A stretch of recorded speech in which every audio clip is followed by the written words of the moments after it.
Por que você não alimenta os pobres em vez de falar? Resposta: é muito importante estar judiciosamente atento, mas nunca formular um julgamento. Porque no instante em que formulamos um julgamento, já temos uma conclusão. Vocês não estão judiciosamente atentos. No momento em que chega a uma conclusão, está morta a sua capacidade de observação judiciosa. Pois bem, o autor da pergunta dá a entender que ele está alimentando os pobres e eu não. Será mesmo que está alimentando os pobres? Estou tentando conhecer a mentalidade do interrogante. Ou ele critica porque deseja descobrir, e nesse caso tem toda a liberdade para criticar, para investigar. Ou está criticando munido de uma conclusão, e nesse caso já não é judicioso, mas deseja apenas impor a sua conclusão.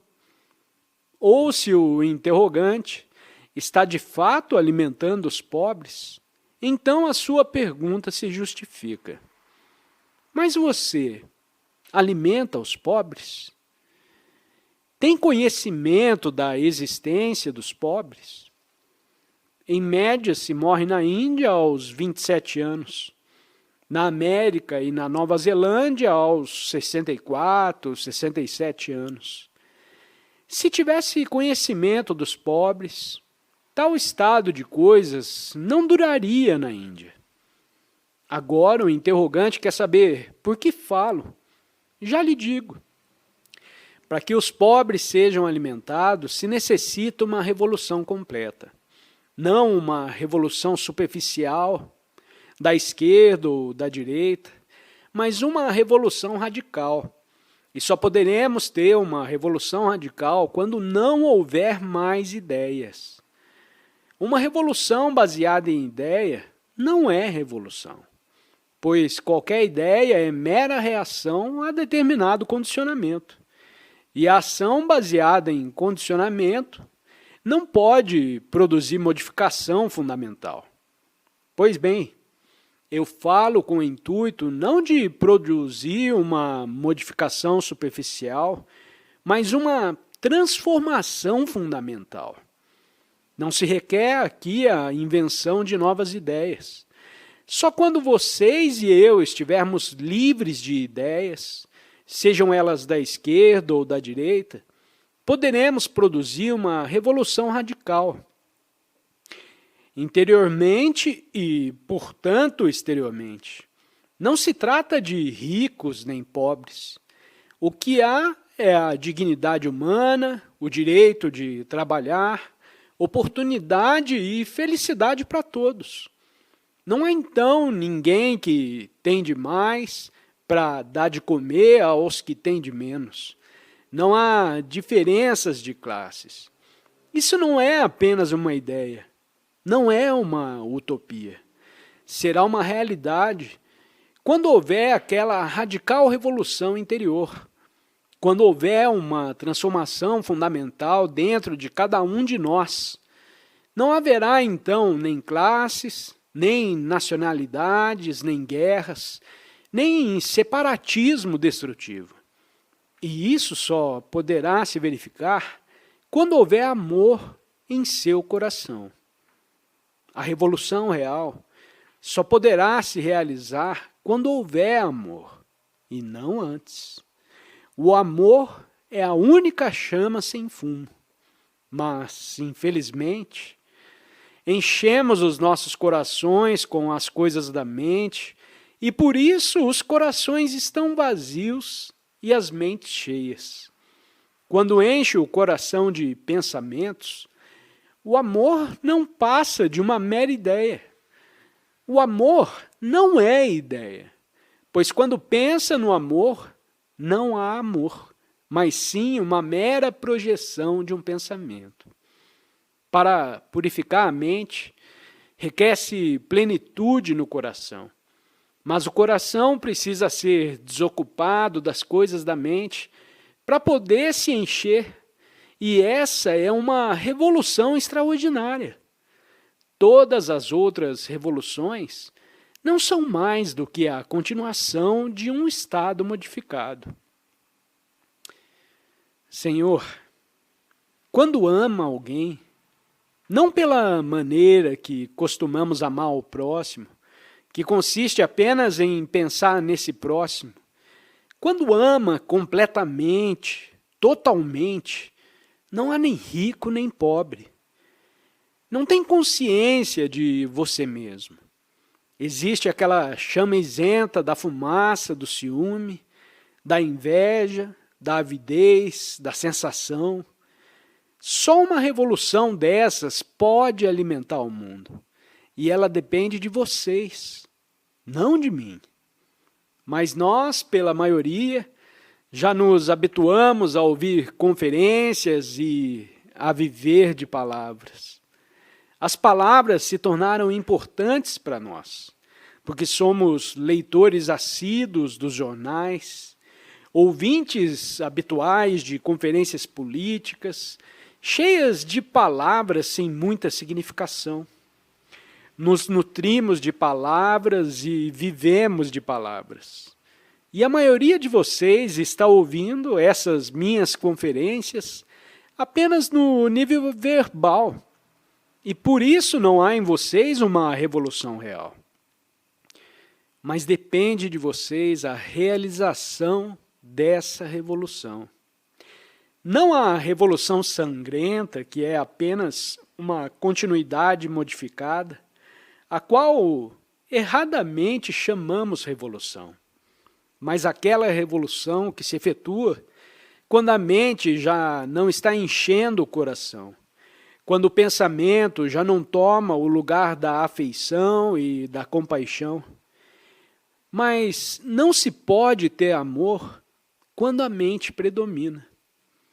Os mais de vocês não são cultos, são apenas muito letrados e vivem do que têm aprendido. Essa sapiência não produz revolução, não produz transformação. O que produz transformação é a compreensão dos conflitos de cada dia, das relações de cada dia. Quando o coração está vazio das coisas da mente, só então se acende a chama da realidade. Mas precisamos estar aptos para recebê-la. E para recebê-la não devemos ter nenhuma conclusão baseada em conhecimento e nem em determinação. A mente, assim em paz, que está livre de ideias, é capaz de receber o infinito e, portanto, de produzir revolução. Não só para alimentar os pobres, ou para lhes dar empregos, ou para dar poder aos que não o têm. Será um mundo inteiramente diferente, de valor diferente, não baseado na satisfação monetária. Assim, com palavras não se mata a fome de ninguém. As palavras são para mim sem importância. Eu me sirvo delas apenas como um meio de comunicação. Podemos empregar quaisquer palavras quando nos compreendemos mutuamente. E eu não estou te dando ideias, não estou nutrindo você com palavras. Falo com o intuito de te fazer ver claramente, por você mesmo, o que é, para poder, com esse percebimento, agir com clareza, com precisão, resolutamente. Só aí existe a possibilidade de ação cooperativa. Falar só para nos divertirmos não tem valor algum. Mas falar com o intuito de compreendermos a nós mesmos e realizar assim a transformação, isso é essencial.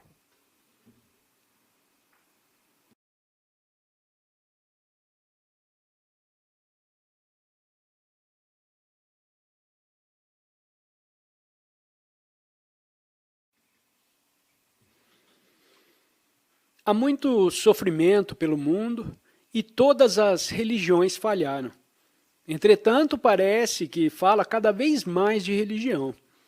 Pode alguma religião nos ajudar a nos libertar do sofrimento? Resposta: precisamos averiguar o que entendemos por religião. As religiões falharam no mundo inteiro, talvez porque não somos religiosos. Você pode se chamar por determinados nomes, mas as suas crenças, as suas imagens, as suas insensações não são absolutamente religiosas. Para você, tudo isso tem importância, menos a religião. Veja o que fizemos no mundo inteiro. As ideias puseram os homens uns contra os outros. A expansão do dogma não nos liberta do dogma. A crença está dividindo os homens.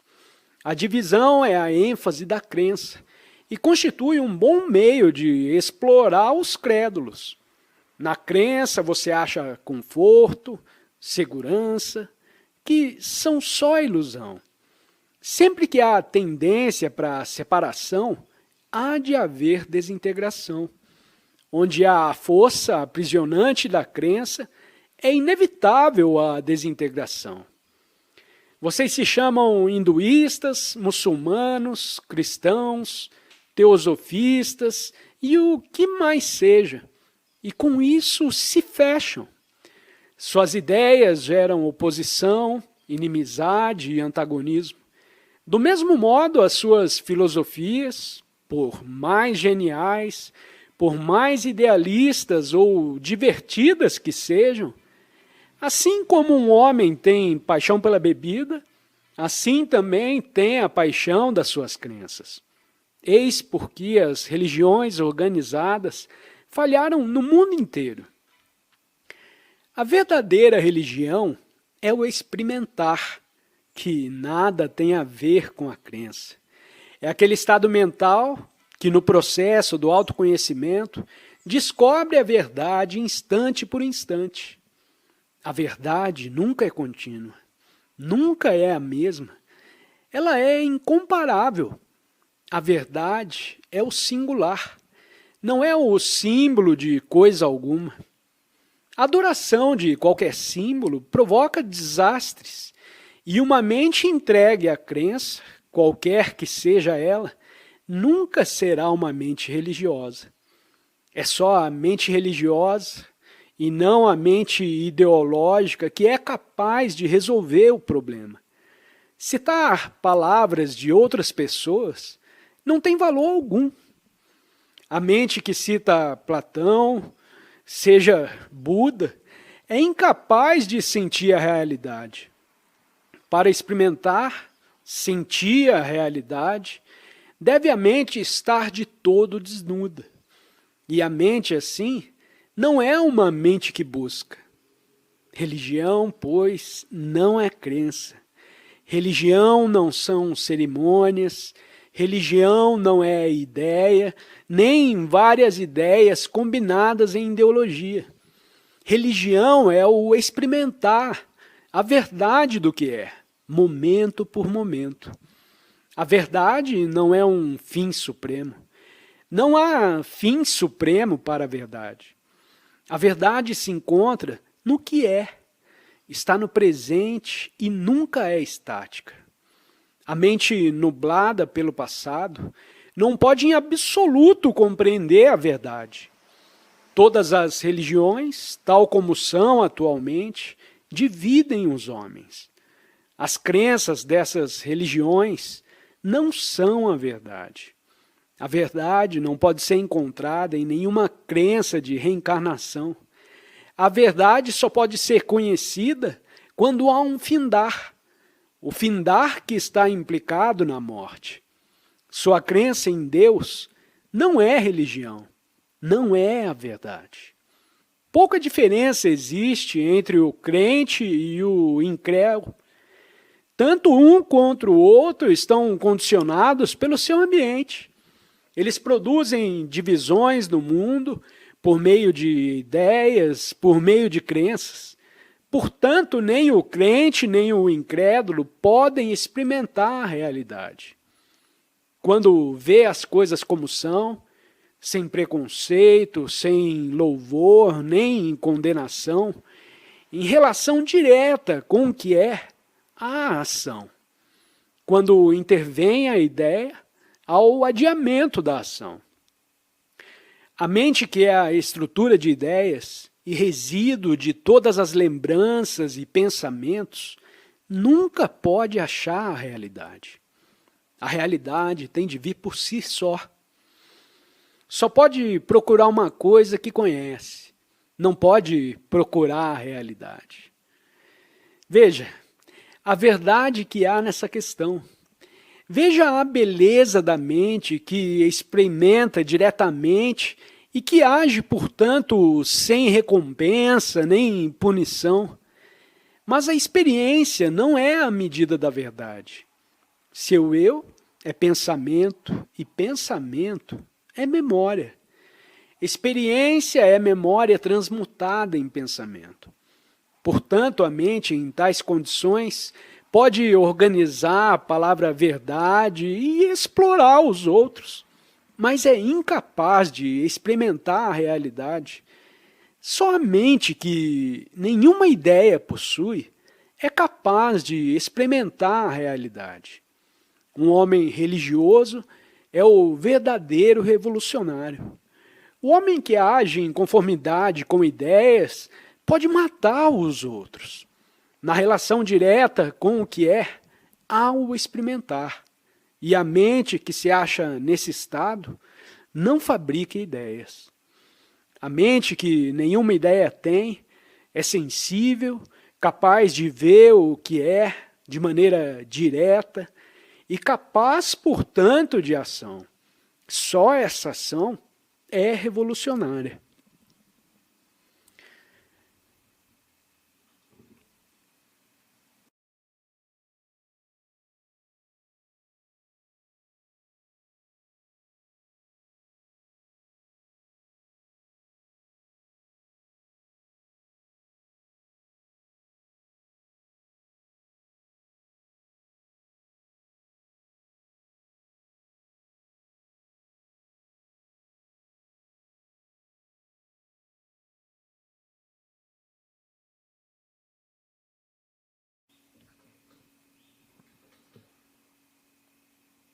Disseram que o alcançar a sabedoria é o alvo supremo da vida e que a sabedoria tem de ser procurada aos poucos, através de uma vida de purificação e dedicação, com a mente e os sentimentos apontados para ideais elevados pela oração e a meditação. Você está de acordo? Resposta: vamos averiguar o que você entende por sabedoria e depois ver se podemos achar essa sabedoria. O que entende por sabedoria? É ela o alvo da vida? Se o é, e se sabe qual é o alvo, a finalidade da vida, então sabedoria é o conhecido. Você pode conhecer ou adquirir a sabedoria, ou só é possível conhecer fatos e adquirir sapiência? Por certo, sapiência e sabedoria são duas coisas diferentes. Pode saber tudo a respeito de uma coisa, mas isso será sabedoria? A sabedoria terá de ser adquirida aos poucos, em vidas consecutivas? Sabedoria será acumulação de experiência? Aquisição implica acumulação. Experiência implica resíduo. Resíduo, acumulação. Isso é sabedoria? Já acumulou os resíduos raciais, hereditários, em conjunto com o presente. Esse processo de acumulação será sabedoria? Você acumula para se garantir, para viver em segurança, adquire experiência gradualmente. acumulação de conhecimento, o lento juntar de experiência. Isso é sabedoria? Toda a nossa vida é acumulação, aquisição de mais e mais. Isso te fará sábio? Você adquiriu algo, teve uma experiência que deixou um resíduo, e esse resíduo condiciona a experiência seguinte. Sua reação é essa experiência, e é a continuação das experiências passadas com variações. Assim, quando diz que sabedoria é experiência, entende a acumulação de muitas experiências. E por que você não é sábio? Pode o homem que adquire constantemente ser sábio? Pode o homem carregado de experiência ser sábio? Pode o homem que sabe ser sábio? O homem que sabe não é sábio, e o que não sabe é sábio. Não sorria e não desconsidere isso. Quando sabe é porque experimentou, porque acumulou, e a projeção dessa acumulação é conhecimento adicional.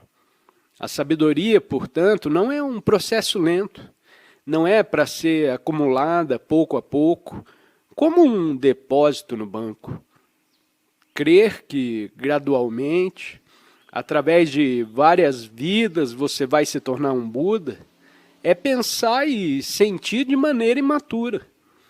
Tais asserções parecem maravilhosas, sobretudo quando atribuídas a um mestre. Quando investiga para descobrir a verdade, verá que ela é apenas uma autoprojeção sua que deseja continuar a experiência, a mesma coisa de antes.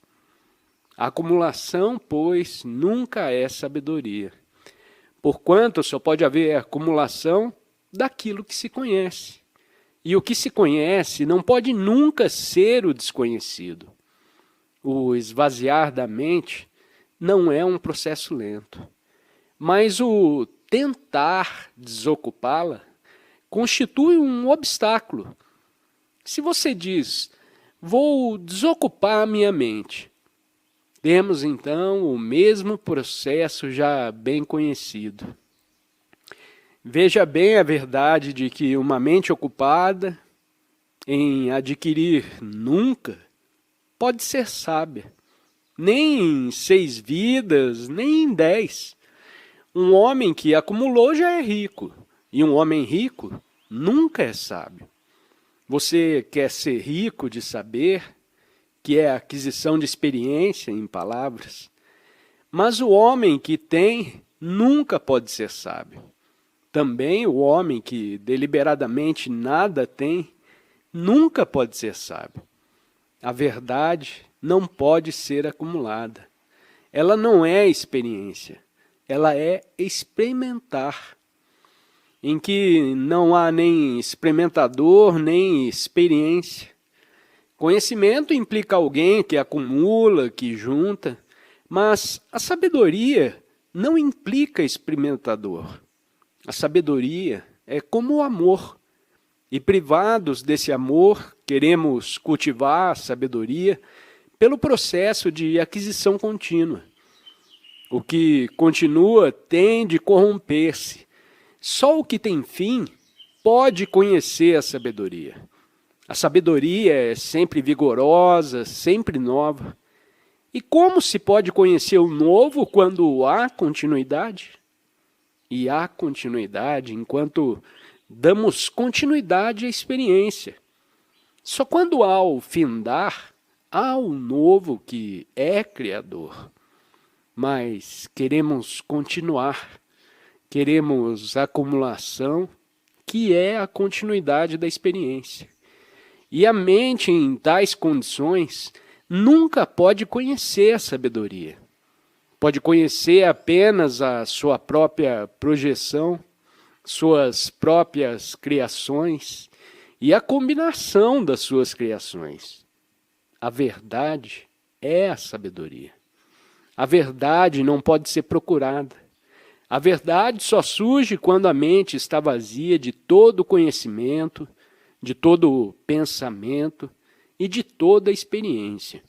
E isso é a sabedoria.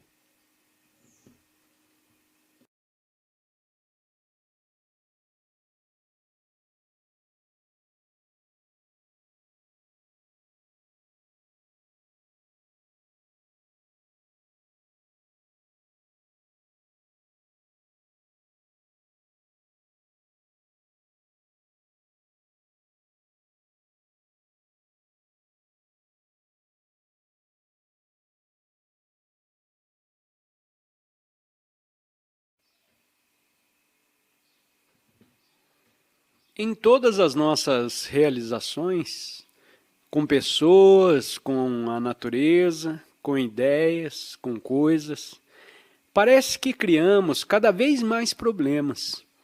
Se tentamos resolver um problema econômico, político, social, coletivo ou individual, fazemos surgir grande número de novos problemas.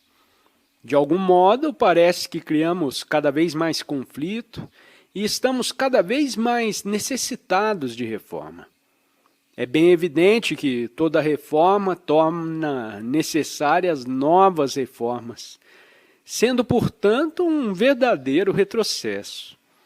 Enquanto a revolução, seja da esquerda, seja da direita, for apenas a continuidade do que foi, em referência ao que será, ela também é retrocesso. Só pode haver uma revolução fundamental, uma constante transformação interior, quando nós, como indivíduos, compreendemos nossas relações com a coletividade. A revolução deve começar em cada um de nós, e não nas influências exteriores, nas influências ambientes. Nós, afinal, somos a coletividade. Tanto o nosso consciente como o inconsciente são o resíduo de todas as influências políticas, sociais e culturais do homem.